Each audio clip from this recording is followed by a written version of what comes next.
Okay, here we're going to present our final project, Unemployment Under Pandemic. I'm Xinjian Shen.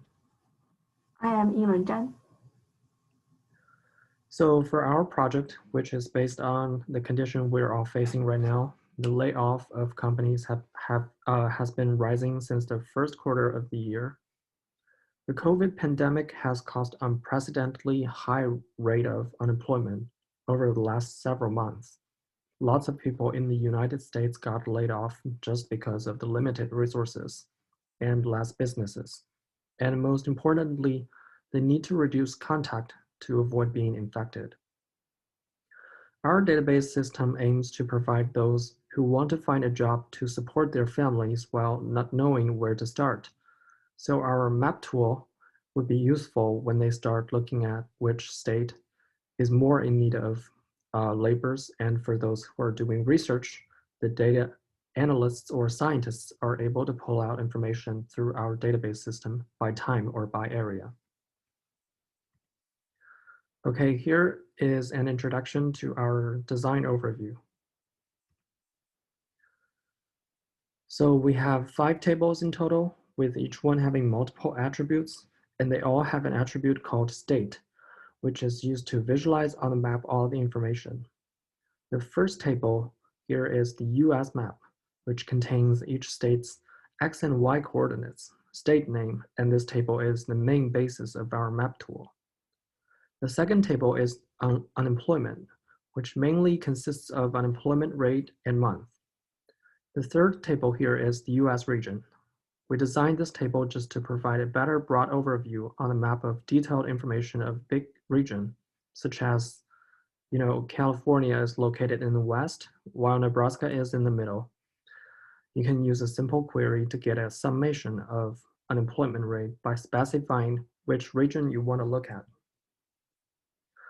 The fourth table here is healthcare rank, which consists of the rank, which is an overall ranking based off of each state's healthcare resources. The healthcare axis looks at adults and children who go without medical and dental care, including because of the cost. The healthcare quality tracks preventable hospital admissions, Medicare plan ratings, and the quality of nursing homes and hospitals. The public health attribute measures rates of obesity, smoking, suicide, mental health, and mortality for adults and infants. And there's the last table. The additional information provides a better detail which helps analyze causations of unemployment. Here, just to note, the dollar value attribute represents how much $1 is valued in each state. And the bachelor rate means how much of the population in each state owns a bachelor degree or higher. And the largest industry is the pillar industry in each state, and this looks at each state's industry composition as a broad view.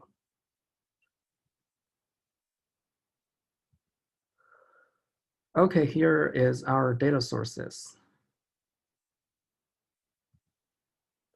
And next, I'm going to talk about the steps we did to transform the raw data. First, we extracted tabular data from the websites that are presented in the first slide. Then we converted those text tables into MLPQ formatted files so we can run in MLPQ system and query information. And last, we incorporated the map in MLPQ system with our data to provide visualization and linked our other tables to the map.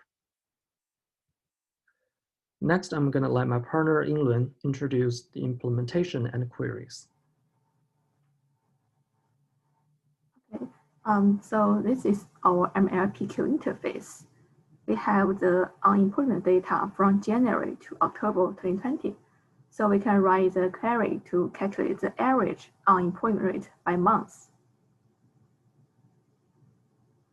From the result, we can see that the average unemployment rate increases from 3.6% in February to the peak about 13.4% in April. Then it gradually decreased to 6.4% in October.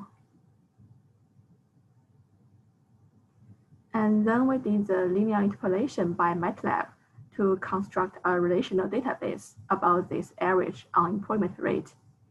And we generate a plot by Python to visualize the data points and the interpolation lines.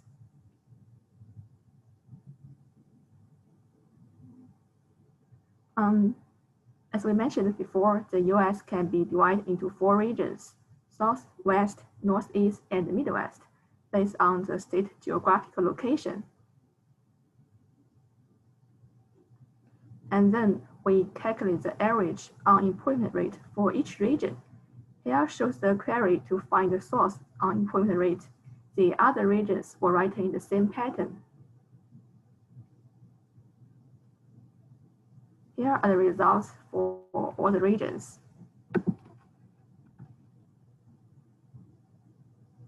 And we also get the overall average for each region. We can see that the Northeast and West regions have a higher unemployment rate than the other 2 regions. And based on the analysis, the unemployment rate reached the peak in April for both national and regional data. So we are particularly interested in finding more information based on the April unemployment rate. We use queries to find those states that has low unemployment rate, say it's less than or equal to 10%, or the state has high unemployment rate, which is greater than or equal to 16% in April.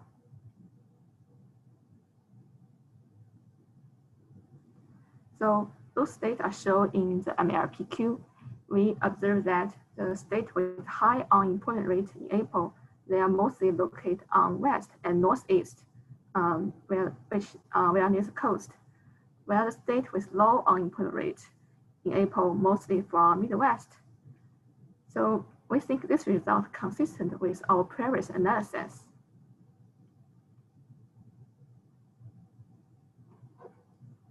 And we have discussed that our expected users are people who are looking for a job during the pandemic, and people who are doing some research about it.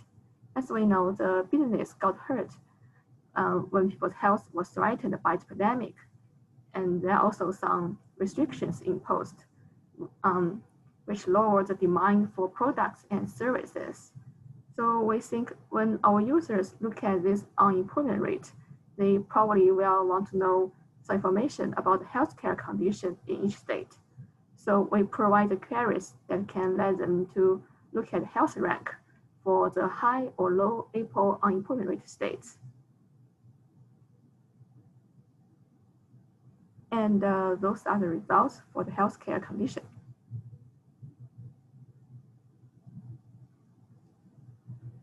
And we also think people whose jobs were affected by the pandemic, or they are thinking about maybe go to another state to looking for a job or start a new career after the pandemic, they probably also are interested in the overall environment, like the living industry, education, or living expense of their desired state.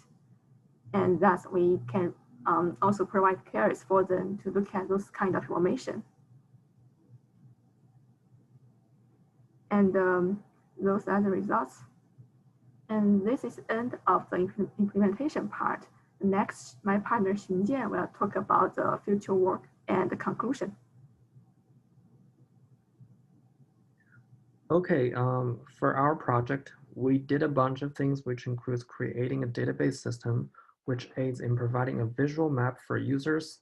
We showed unemployment expansion and displaying different colors of each state, and we provide a simple tool which allows the users to do either temporal or spatial data analysis.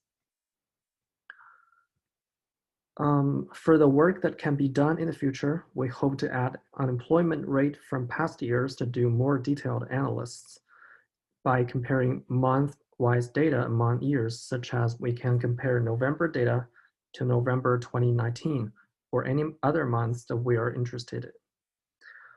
We wanted to add more attributes to the additional information, such as crime rate or maybe weather data.